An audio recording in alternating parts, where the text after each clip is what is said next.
Okay, wonderful. Again, welcome everybody to the Data Book Club. We are here with the author of Storytelling with Data, and we're so excited to be able to have this opportunity. It's really quite special. So I'm going to first just briefly talk about the Data Book Club, because if you are joining us from the LinkedIn event, you might not really know what the Data Book Club is. My name is Brandy Beals. I am the leader of the Milwaukee Tableau user group.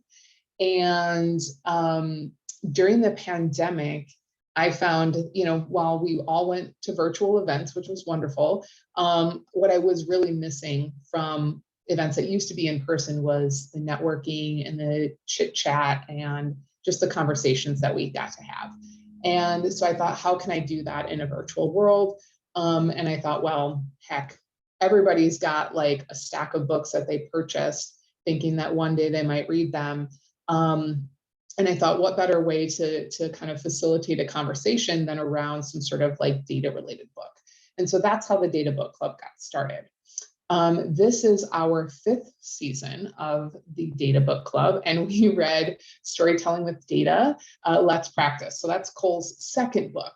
And we actually decided as like a Data Book Club group, we actually voted on, do we want to do a book that like is more hands-on, that has exercises and included, or do we want to just continue to just kind of like read and talk about some sort of like prose?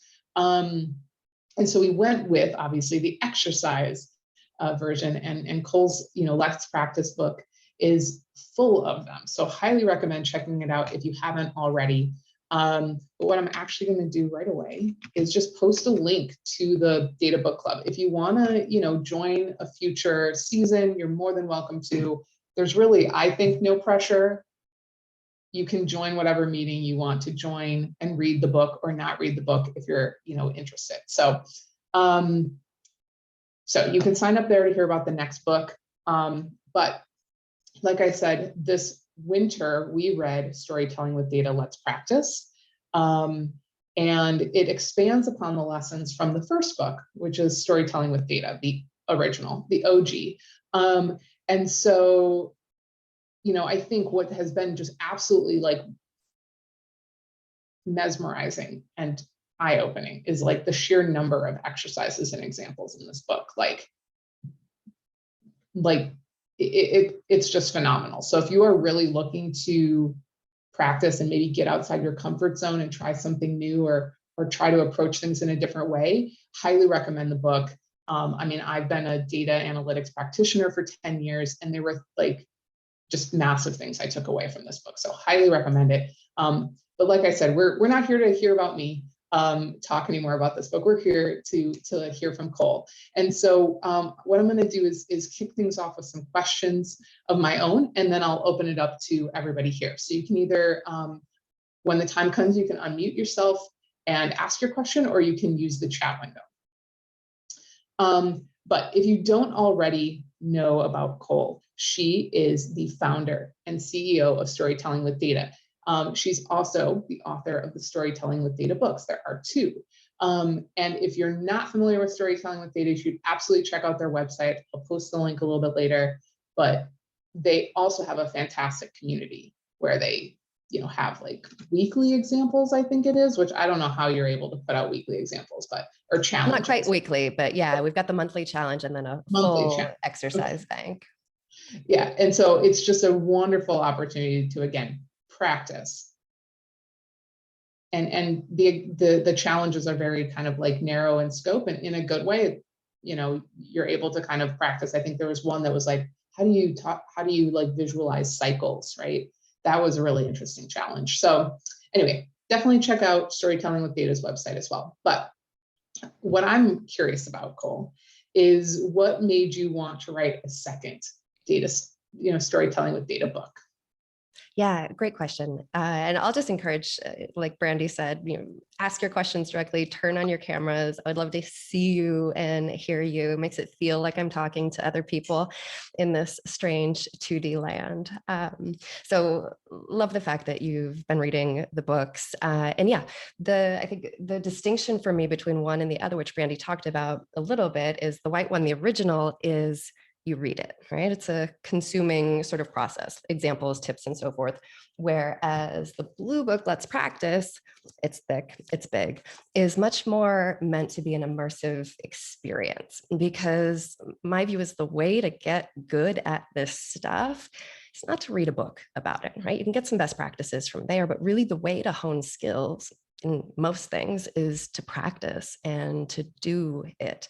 And so one of my nightmares, I guess, or fears, was that people would read the book or they'd go to a workshop and they'd get inspired, but then they'd go back to their day jobs and get sucked back into the day-to-day, and nothing would actually change. So I wanted to provide a way where people could take, 5-10 minutes out of their day and actually do something that would help improve their skill sets, and do so in a way that's less risky than trying something, on the job in a work environment and wondering if it's going to succeed or fail, and really giving people easy ways to be able to test things out and learn through that process to figure out what can we fold into our own work.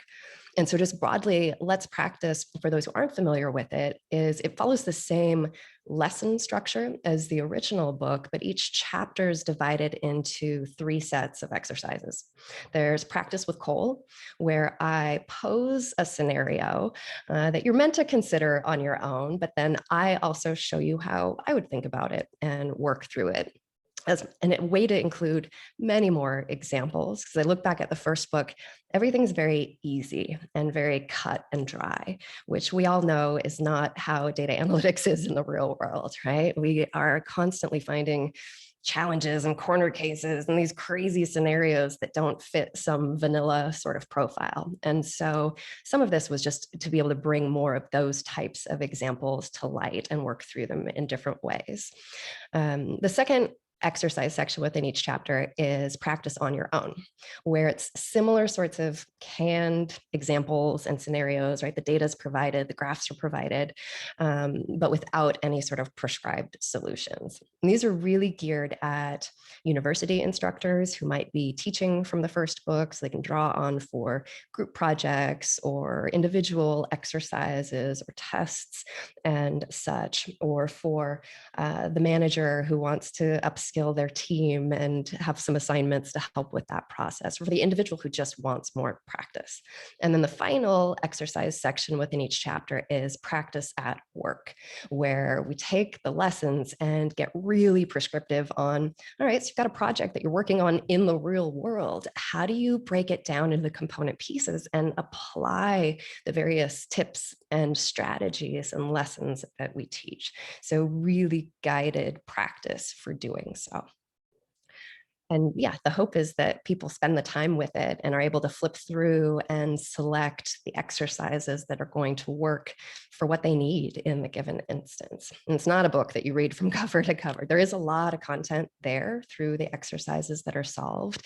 And hopefully, I hope it kind of stretches people's minds in terms of how they think about approaching, visualizing, and communicating with data. But there's not a single right answer, right? So the illustrations that I provide are just one potential approach that makes use of all of the sort of foundational lessons that we teach, but really encouraging people to come up with their own approaches as well. And then that dovetails with the community that Brandy mentioned, where we have more ways to practice and where you get the benefit of seeing not just our solution, but other people's solutions or ideas as well. So I think there's so much to be learned just through that comparing and contrasting that happens between how you're thinking about something and then seeing how someone else might be thinking about or approaching that same challenge. Yeah, definitely. I mean, I think you do a really great job in the book of kind of saying, here's what I've come up with, but you could have come up with something different, or you could like something, you could take a different approach. And I think, like you said, it's a very real world scenario, right? There's not one right answer. Right. Well, because we all face all sorts of different constraints every time we do anything, right? And it really gets under my skin when people propose something as if it is truth, right? Or this is a rule, this is how you must do this, or this is right and this is wrong. Because invariably there are scenarios where that's not going to be true. And I think it also makes it really intimidating for newcomers in this space that we're trying to learn. This idea that there is a single right answer, for me, is just fundamentally flawed, because there are different approaches that take into account different things and are going to work reasonably well. And so learning about how do you combine different things in order to set yourself up for that sort of success is kind of the meta lesson that runs through everything, right? Not just falling into the habit of communicating with data the way we've always done it because we've always done it that way, but really thinking critically each time, what does success look like here? And what can I do to help make that happen? Exactly. I feel like my mind is already racing with like more questions I want to ask you, I love but it. because yeah, I think, personally, I really loved just the first chapter even is mind blowing. Like before you even get to the analysis, right? Like thinking about your audience is just like huge. And I think it's one of those components, at least I feel like I'm more of a technical person. So I'm more about like, okay, just give me the data and I'll visualize it. But I don't really think about like who that's for. And I think that that's just a massive lesson. Yes. Anyway, so I think that that's wonderful. But I'm curious, like what, when you do go to actually apply these lessons in like a typical data storytelling process, like what does that look like to you? Do you have like a process that you at least work through? Or is that basically you kind of work through like the different chapters of the book almost? Have you laid the book out in such a way that it really follows that process that you like to follow? Yeah, I mean, that is really how it came about. So the first book, and then sort of through that, the second book came out of teaching workshops where we go into an organization and spend half a day or a day with a group, really understanding how they're communicating with data currently, and then teaching ways to think about it that could align them even better for success. And so it really does mirror how I work through my own projects and how I think about these things, right? Starting off with the planning process. And this is what you touched on a moment ago, Brandy, where it's before you've even gotten to the part where you're visualizing data, right? And so normally the analytical process will have happened at this point where you've explored your data, you already know what the nuggets are that you want to get across to someone else. And now you're in that part of trying to figure out, okay, now that I know this, how do I communicate it in a way that's going to make sense to someone else? And it's easy, particularly I think for technically inclined, quantitative minded people, to jump straight back into the data and the graphs when it comes to that piece. But there is such value in holding off on that and really first staying low tech and thinking about the scenario.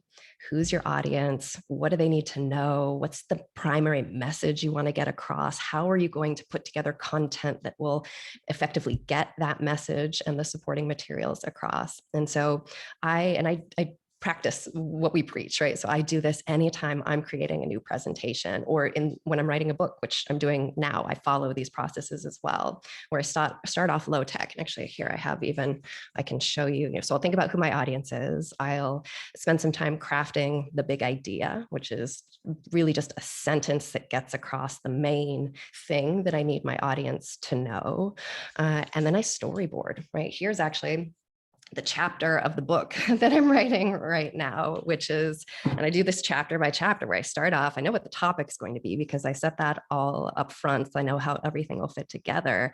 And I don't know, maybe this is just how my mind works, but we've taught so many people this strategy in the meantime that I'm like, no, other people's minds can work like this too. And to such great effect, right? Where for storyboarding, I like the small Post-its because they force you to be pretty concise with what you're thinking. Where if you imagine each Post-it maybe eventually becomes, it could be a slide in your deck, or a graph in the dashboard you're building, or a page in that report. And I'll start start by just brainstorming, where I write down an idea per sticky note and I just get all the ideas out of my head, out into the physical world, so that I can then take a step back and see them all and start bringing order to what starts out as chaos, right? Of how can I categorize things or group them together? What do I need to put around them in terms of framing or order to make it make sense and transition from one thing to the next? Where does data come in, right? Where might I introduce an example or other type of content? And then I map it out. And then that map becomes my plan of attack. And sometimes things change as I'm putting together the materials, and you have to be open to that. But doing that on purpose, right? When you make changes versus starting with one idea and veering completely onto a different path. In this low-tech way, it's a great place to get directional feedback from others, because they're not going to be giving you feedback on the design of the graph, right? Because you're not even showing them that yet. It's more conceptually, here's what I'm thinking, and it sort of sets the basis for the right sort of conversation at that point. And then after that, you can turn to the data or to your slides and start crafting the content that you've plotted out, knowing the entire time, what is that thing I need to get across to my audience? And then everything becomes much more directed and focused, and often more concise than the thing we would have built if we went straight to our tools. Because I think when we go straight to our tools, one of the challenges is it feels like what we create has to answer or address any possible question or concern that might come up. And that's the thing that I think when we storyboard or plan in this way up front, we can really put a critical eye on, well, no, what actually needs to be included given my purpose, given my audience, given what I need to have happen, and what doesn't, right? There's a ton of other stuff that'll be relevant, but it doesn't mean it all needs to be in there. Because then we can take those shorter communications and do a really nice job designing them. I should have caveated also, I can talk for a really long time about anything, so feel free to just jump in and cut me off at any point. No, I think that's awesome. I mean, and again, I think, you talk about the kind of like low tech way, don't really let the tool necessarily decide what kind of chart you're going to create, but don't ever let the tool decide. You know what I mean? And so, I think that's wonderful. One question that came up in one of our book club conversations that I thought was particularly interesting and challenging, and we couldn't quite reach a consensus, was, the use of like corporate colors. So you've got like a branding style guide or something like that, and you want to like leverage these colors in your graphic or your dashboard or your chart or whatever. But if what you're looking to highlight is negative, do you really want to be associating corporate colors with something negative? And I'm curious what your approach would be to something like that. Yeah, it's a really great question. And so I'm an advocate. So typically when it comes to any sort of branding or corporate design that's been set, right? When I think about that, I think of logos and templates and things that have likely already been made for an organization that you can make use of when you're thinking about how you visualize data. You can roll into the design of your graphs and of your presentations, which can be a really good thing, right? Because one, if that work's already been done, leverage it, because it's probably been done by a designer, hopefully, who knows what they're doing. But then also it can lend a nice cohesive feel to things, particularly if you're working on something where multiple different people are going to be contributing, right? It can be the shell that brings all of that aesthetically together. But which colors you choose out of that, I think is the question. So I agree, Brandy, with your thought that if you are using one of your prominent brand colors as a means of drawing attention, right, which is something that we'll often recommend when you're doing sort of explanatory analysis and presenting something where you have specific takeaways you want people to know, there's maybe a specific storyline that you want to tell, then using color sparingly in text and in your graphs can be a great way to focus attention where you want people to look.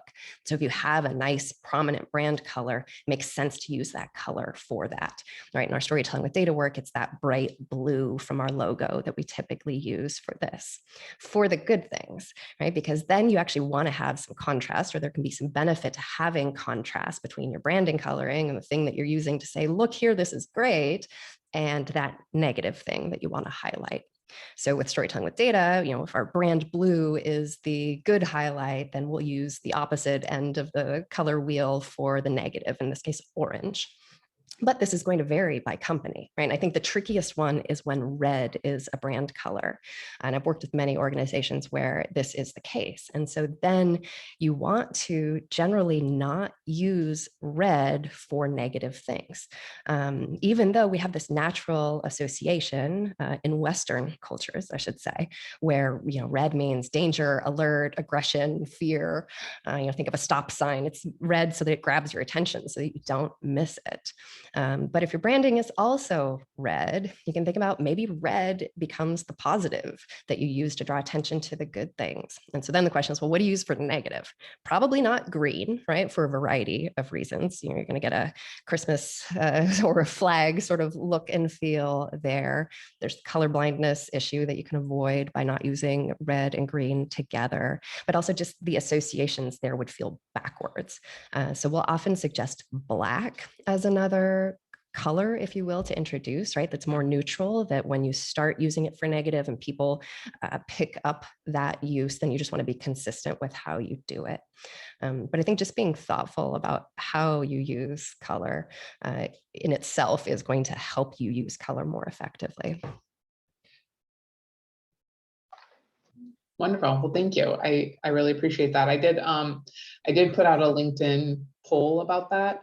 And, it's pretty mixed results, like evenly split across, like, I use brand colors no matter what. And some people will always use red or whatever. But yeah, I think, and I think your response or your answer is very consistent with, what's in the book, is like, it kind of depends on the situation. One place, by the way, to see a ton of, because branding can be a really fun thing to roll into how you look at data, and it can be a fun thing to explore in brands outside of your own as well. There are a couple exercises in Let's Practice. I'd have to flip through. I think it's chapter 5, probably the chapter on design, where there's one graph that I remake in a couple of different ways and actually go through the exercise of identifying a couple different brands, but not just saying, okay, here's their color, now let me roll that into the graph, but actually let's list out 10 adjectives that I think describe that brand based on imagery I can find and looking at their website and doing some online searching, and then folding that. So it's like fonts, colors, but also something about the feeling of the brand, and then designing graphs like that. And so in the book, I do one that I remake, one using, I think it was United Airlines as the brand. And then I do one that's inspired by Coca-Cola, the same graph. And I do a like sugar version and a Diet Coke version, if that makes sense. If you think of just like what the cans look like, and I can think of what my Excel workbooks look like behind that, which I actually have pictures of packaging that I'm using to draw colors and fonts and design elements from. You mentioned the Storytelling with Data Challenge. We did one at one point that was taking a graph, and we just invited people to remake it according to different brands. I'll dig up the link, but for anyone who wants to see examples of just the same graph done a ton of different ways, it's fun to look at, and it's a fun thing to practice. That actually is really interesting. I know I'd be particularly interested in that because, to your point, back to the original question, which is like, you probably have some possible negative things that you're highlighting in that challenge, and it would be interesting to see how different people approach that to their branding. So I find that really interesting. In branding, I think people, I don't know how other people feel about it. I think it's really valuable. I think it lends a little bit of like professionalism. It's like somebody went the extra step to add branding to it. And it just, even though it's just colors and fonts, like, I think those graphs tend to give the feeling that they're a little bit more trustworthy as a result, because somebody did take that extra step. So I think that's great. There's a sort of implicit contract that happens between viewer and designer, which is when a viewer of whatever it is you've made can see that conscious effort was put into the design. There's a greater level of patience that they have for consuming that information, which I think talks to that professionalism that you mentioned. Absolutely. Well, I'm glad that I'm not just making that up in my head. So I appreciate that. You've lended an air of authority to my. You just say it with confidence, Brandy. No.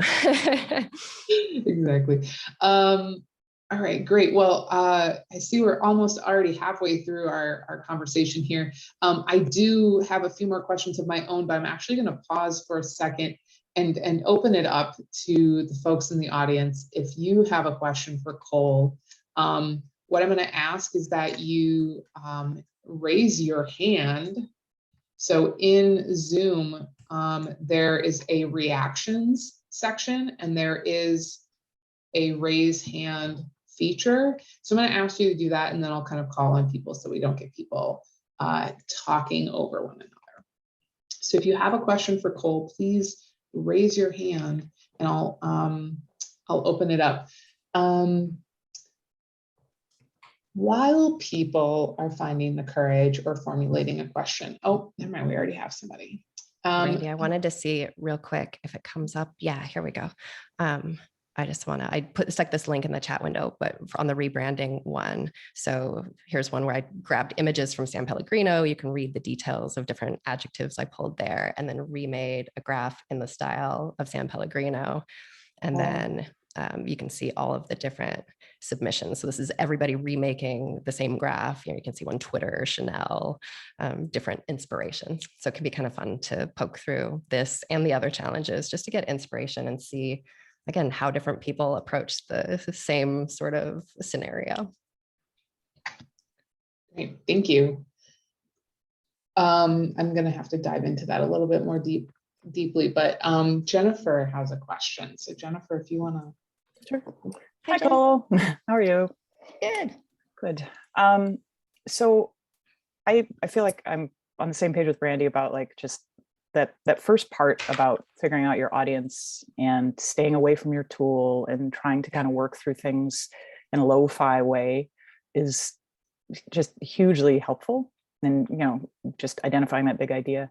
Have you had an experience working with a client where, you know, they're excited about that idea too, but then when it comes to implementing it on their side, there might be a lot of reasons why they might push back and just say, well, you know, we really need to get this done quickly, and like we don't like that. They might kind of theoretically see the value in it, but when it comes down to actually executing something, they feel like it suddenly becomes like an extra step that they don't, you know, when push comes to shove, they just kind of don't want to go there. They want to just, well, we got to make this thing and it's due.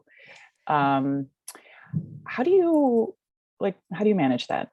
Yeah, it's a great question, right? And this for sure is a place where people are resistant because it tends to be something that they haven't been doing before. And so I think resistant for a couple of reasons, right? The fact that they haven't been doing it before means it feels like it's an extra step, which you mentioned. And also this feeling that maybe, you know, what am I going to get out of this, right? So I've got a sentence at the end of it. That doesn't do me any good, right? I need slides because there's going to be a deck at the end of this. There's going to be a report that I have to share. So let's just jump in and start doing those. And so you can say it until you're blue in the face, right? Of no, spend this time. It actually makes the rest of the process more efficient. But it can be hard to get people to make that jump unless you have a way to make them do it, right? And you experience this in a workshop. We devote time to this where every participant is sitting there with a big idea worksheet and 10 minutes. Where I was like, all right, well, I might as well do it, even if I'm resistant to the idea when I've got dedicated time.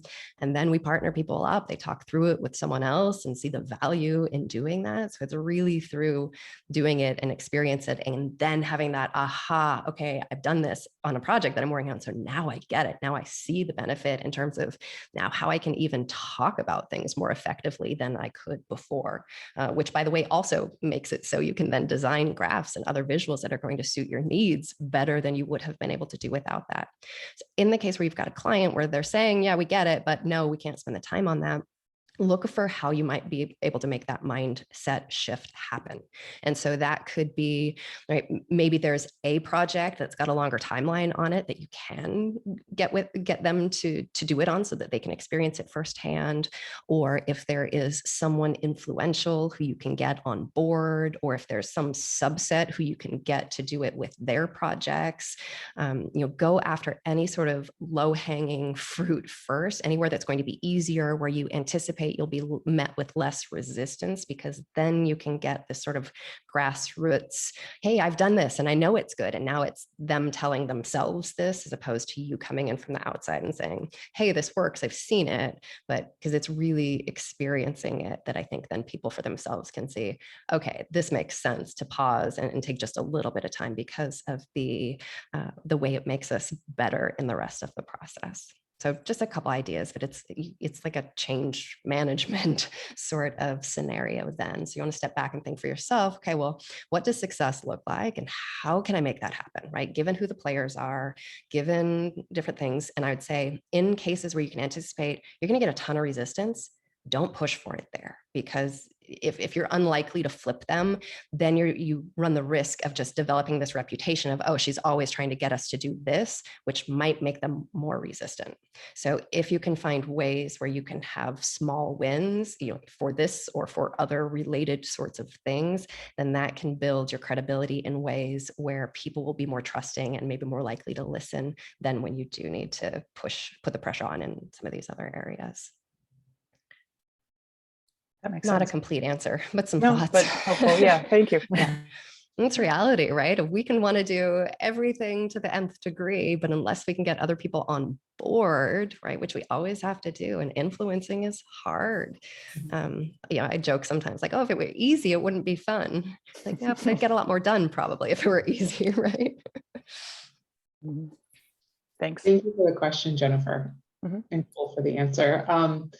I see, Tim, you have your hand up, and then we also have a question in the chat. So we'll come, Tim, if you wouldn't mind asking your question, and then we'll do Adrian's question from the chat. And then if there are any other questions, obviously continue to raise those hands, but over to you, Tim.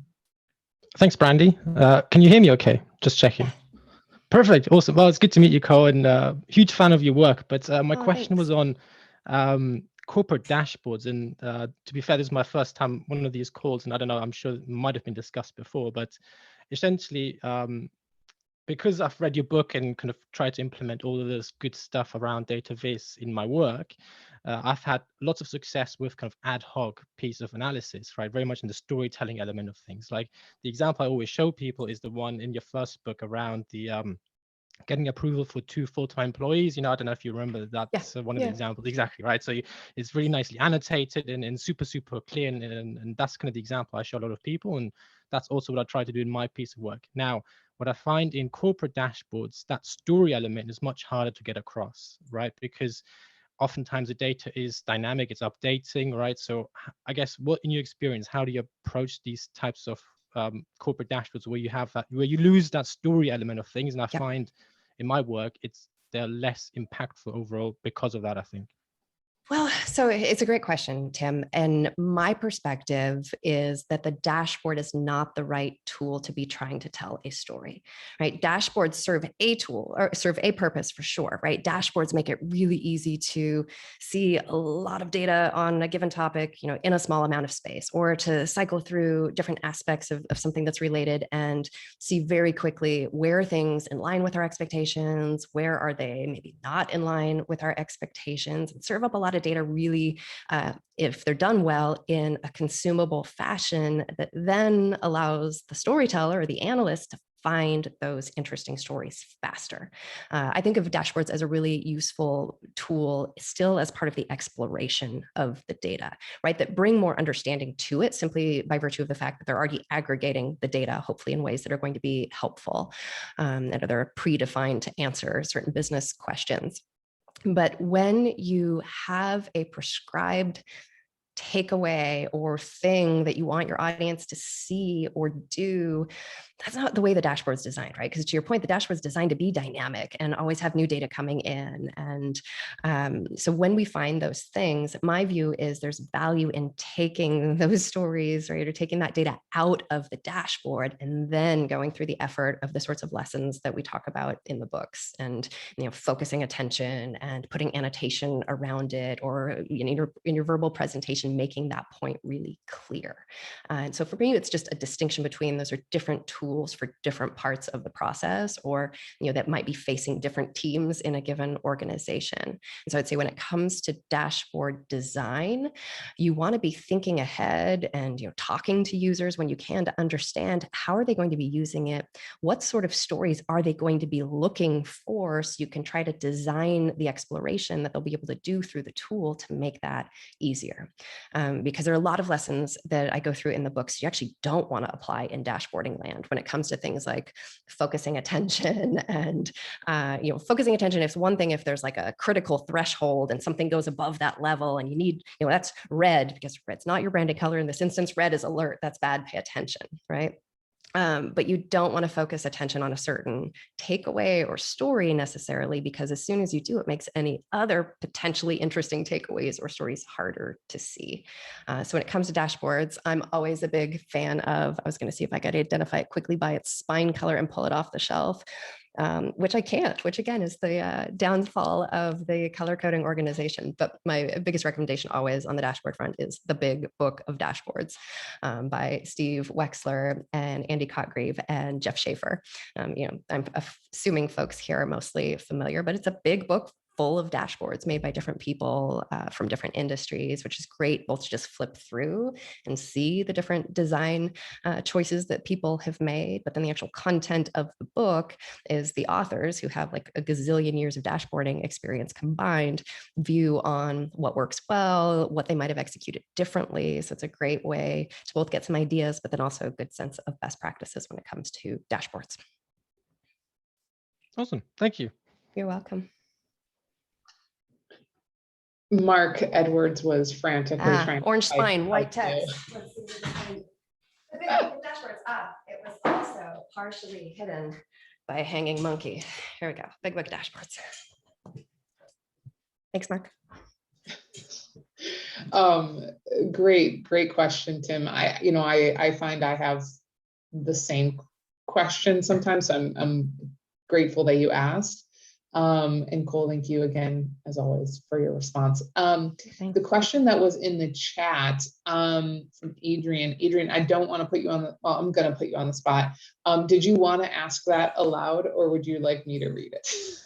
It's no problem. Hi, I'm Adrian. It's so nice to see everyone. Thank you for your book, Cole. I have it next to me in my professional work, and I like flip to it and I'm like, what am I working on? So I appreciate it. It's very, very practical. I had a question about storyboarding, because I have found that, like, that whether it's with the Post-its or, big whiteboard spaces, especially in a team setting, is a really great way to get a project rolling, right? Before you're into the nitty gritty and you're, working through the big idea and whatnot. So, pre-virtual world, I had done, a lot of that, but I found it difficult to translate that activity into a more virtual world, a virtual setting, when working on, anything in a team setting. So I was wondering if you had any experience or any tips or suggestions for storyboarding in kind of a virtual world. Yeah, absolutely. So I'm a low tech person, right? So I'm always doing things on like physically writing them out on Post-it notes, because I think even individual proclivities are different when it comes to this, right? I can't do anything without my like big white piece of paper that I can organize things on. Whereas Alex on the team, she does everything on her iPad. And so she's doing sticky notes, but she's doing like virtual sticky notes, and they're in her iPad and she can move them around. She can do all sorts of crazy things with them. But for me, that becomes a barrier to doing the actual thing. So I've never gone that direction. But I think when it comes to storyboarding, when you've got people in different locations, that it doesn't have to be fancy. fancy, right? There are tools that will allow you to do this. Evernote is one. I think Microsoft has one as well, OneNote maybe. There's Miro, which has virtual whiteboard, and I think some post-it note functionality. Yeah, I see Jen just put that into chat as well. And there are a host of others. And so if you have one or you know of one and that works and it makes sense for you, that's fine and great, use that. But it doesn't have to be. I think any sort of shared document where people can be looking at it simultaneously, and as somebody's making changes, everybody else can see it. So Google Docs is what we use primarily, what I use for a lot of stuff because I spent so much time at Google, where it might just be a doc or a presentation where you've got people physically making squares and writing in them, or it doesn't have to be squares, right? It could also just be text. Just you want to embrace the idea of storyboarding where you can have snippets of things that you can move around. And so the way this works best typically in a group setting is where one person is driving the changes in the actual document, but sharing their screen, or everybody has it open so that they can see them as the discussion takes place. It's almost like the note taker, right? When in cases where you would have a note taker, but somebody plays that role of actually putting things around. I see Julia put mural into the chat window, which is another one of these virtual whiteboard, and they may have some sticky note functionality as well. Brandy mentions Lucid Chart, and then yeah, Google Docs can be an easy, just again, you want people to be able to see so that they can react to the visual and when something moves. Or one thing that we'll do sometimes when we're working on decks together is we'll be in PowerPoint, but have somebody share their screen and then put things into slide sorter view where you can see a lot of the slides at a time. And I'll do this myself when I'm planning, and especially when I'm going from that stage of having everything on sticky notes to creating the slides, is rather than go through and create slide by slide, I'll go through and first transfer my sticky note ideas to the organization of my slides. And I'll oftentimes be in slide sorter view when I'm doing that, where it'll start off by, I'll just take whatever I've got on the sticky note and write that as the slide title. Because then when I'm in slide sorter view there, now I see basically my storyboard, but in my tool. And I can do things like talk through the storyline out loud to make sure it makes sense and that the transitions are going to be smooth, can help highlight where there maybe is a transition, additional content needed, or sections that maybe aren't as useful or could be reorganized. So it's another place to be able to just see things and explore how they fit together in ways that can help you continue to refine. Thank you. Yeah. Yeah, thank you. Great question. Mark has his hand raised. Thanks so much. You had a great line a couple of questions ago, Cole, which I've written down and I intend to repurpose many times. You said dashboards are not the place to tell a story. And it made me realize, or sort of recall that, there are many times in business where it feels like the instinct among colleagues is that a dashboard is the answer. And that indicates to me that there's still a long way to go for the field of data storytelling. So I'm interested in your take on what you think of the state of the field of data storytelling today and what you'd like to see in the short term. Great question, Mark. And yeah, I think some of the desire to make the dashboard work for this piece is because organizations oftentimes, when they're either first putting in one of these tools or switching from one to the other, it's with the idea that that's going to solve all the problems, right? Which is never the case. When there are issues, it's usually more about the organization and how you're doing things.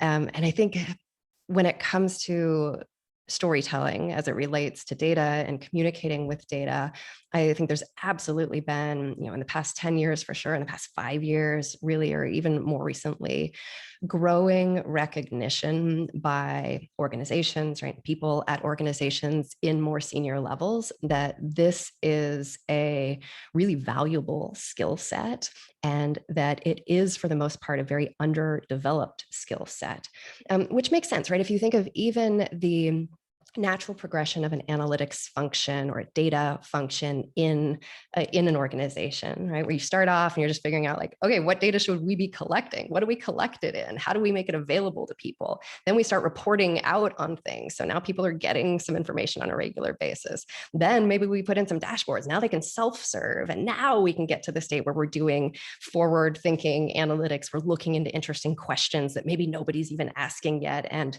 getting to that next level of. So storytelling really is kind of far down that process, right? And so organizationally, you can't jump too far ahead in that because you'll be met with rejection where people just maybe aren't ready to jump there yet. But I think there's growing recognition that this is a specialized skill set. There's for sure growing recognition that it's not something that people are just naturally able to do. Right? And that's the parallel I was actually trying to draw between an organization and an analytical function and just the state of things, which is there's been a lot of attention, let's say in the past decade-ish on data scientists, right? And everybody wants to be a data scientist, and there are data science programs at like every university now, which never used to be a thing, right? Or it used to be a thing. It just used to be called statistics, which is not quite as sexy as data science. But so you get all this focus on the technical with maybe somewhat misguided belief that that's going to fix everything, right? Now that we have more data, now we have people who know what to do with that data. But if they can't also communicate that in ways that's going to be understood and accessible and effective, it doesn't kind of solve the problem, if you will. And I think that for me is where storytelling comes in as part of the analytical process, not some separate thing that the marketing team or the communications team does, but part of the process for helping bring value to data. And so I think for individuals, the more you can push yourself in ways that are a little bit uncomfortable, but get you into that realm where you're not just showing data, but you're helping prescribe, what happens next? Is it a discussion that needs to happen or a decision that needs to be made? Maybe some options to consider. Because when you're the one working with data, you likely know it better than anyone else, which puts you in a unique position to be able to help other people derive greater value from that data. But people aren't broadly used to that yet. And so there's some change management that comes into place here as well. So again, I'll come back to some of the tips I shared in responses to Jen's question, thinking about where there are low risk places where you can try this out, where you're more likely to be met with success and have people buying in, right? Don't start things that are new or uncomfortable in places where you're not likely to be successful, because what that'll do is just kill your motivation for wanting to do it and can even chip away at your credibility in the eyes of others. So look for places where you can be effective. Look for small ways to try things out, to see what works and build from there. And so that doesn't totally directly answer your question, but I've just talked for a really long time, so I'm going to pause now. I think that that's just wonderful. And I think, obviously we're kind of seeing this recurring theme. I think that's probably one of the biggest takeaways from me was just like, I fell into that. Like, I'm so used to just like visualizing the data, but not really like putting myself out there as like, and this is, what you should do, or at least, an action to take or something of that nature. I definitely kind of leave it to whoever is using or looking at the, chart that I've created to derive some sort of like insight from it. And so that was a huge eye opener for me, was just like, and make a declarative statement, like, but doing so, and I know it can feel uncomfortable, but that gives people something to react to that's going to focus the conversation on the what happens next, not on the graph. Because when you leave it with just the graph or just the data, it's too easy for people to focus on the data and say, I want more data, versus when you take it to that next step of, there's the data, but now here, let's talk about what we do next. Even if your audience disagrees, right? The conversation that starts to happen is a much richer one. And it's one that can get missed altogether when you don't take it that far. Absolutely. Something somewhat related, there's a question in the chat about, maybe somebody who's newer to the data viz, less experience in the actual like technical tool set. Yeah. What are some foundational pieces that are essential to somebody who wants to build their skills in data viz? Yeah, and this is a great question. And I've said this before, not today, but in other forums, but the exploratory side of working with data, or just understanding like, when do you dig and how do you aggregate? When do you stop? And when do when is there something interesting that you should keep sort of digging into versus not? Or even the technical skill side of tools. This is an area where apprenticeship would be such an awesome thing, because if somebody new could sit with somebody who's been doing exploratory data analysis and just ask questions and observe, there would be such rich learning from that process. So my number one tip first would be find someone in your world who you can try to use like this. And so it could be someone else on your team or someone in your life who does have the foundation in numbers and doing things with numbers, because there are some things you need to know to not inadvertently do stupid things. And it can be helpful to know those ahead of time versus fall into some of those pitfalls, or worse, not realize that you have, and then prompt people to do something that may not be warranted. And I said an important word there, which is pitfalls, which is going to make me turn back to my, and I can spot it already. I do know the colors of this one because the binding is consistent with the book, Avoiding Data Pitfalls by Ben Jones. This would be a good place to start book-wise when it comes to that. So Ben just takes a really humble approach at talking about some of the issues or the pitfalls that he's fallen into over time, which helps you recognize them and how to avoid them in your own work. Trying to think of other books that would be helpful. Exploratory data analysis is sort of the Bible of this, but is like a big read. So I maybe wouldn't recommend starting there. Maybe start with Ben's book. He's got some great resources on his site at dataliteracy.com. I think it's called .com as well to check out. Finding someone in your world who knows more than you do, who you can pepper with questions or have double check your work. Just having colleagues play devil's advocate and try to poke holes in things can sometimes be useful as well, and will help you get good at forming questions, which I think is a really important piece of that process of interrogating data, is to have a good grasp of what sort of questions to ask in the first place. And actually there's a podcast that I did way back when as part of the Storytelling with Data podcast. I think it's just called Ask Questions. I can dig in to try to find the link and post it there. But look for ways to flesh out that part of your skill set. And it may mean taking a statistics class or something as well, because having that foundation will help set you up to do smarter things when it comes to how you're working with data. And then just practice when it comes to the graphing, and find a tool that you like and can use, and just use it until you get good at it, which takes time. I'll just plug the Data Book Club again. I mean, we have a Slack channel that we actually use to talk about the book asynchronously, post book recommendations, ask each other questions. So if you want to join the book club and have that, at least peer-to-peer feedback, you're welcome to join us. I'll post the link again in the chat. We do have about 5 minutes left, and I see that Tim has raised his hand. So Tim, I'm hoping that your question can be answered in under 5 minutes, but I'll turn it over to you. I hope so. Yeah, I'll try my best. Sorry, I didn't put my camera on earlier. I was eating dinner. It's 6 o'clock here in the UK, so yeah, well, 7 now. So my question is, in one of the earlier chapters, you quote a reference to, I think, loosely translated from French, which was, "I would have written a shorter letter, but I didn't have the time." And which is one of the most misattributed quotes, by the way. Everybody thinks it was Mark Twain, but it was actually, I believe, Blaise Pascal.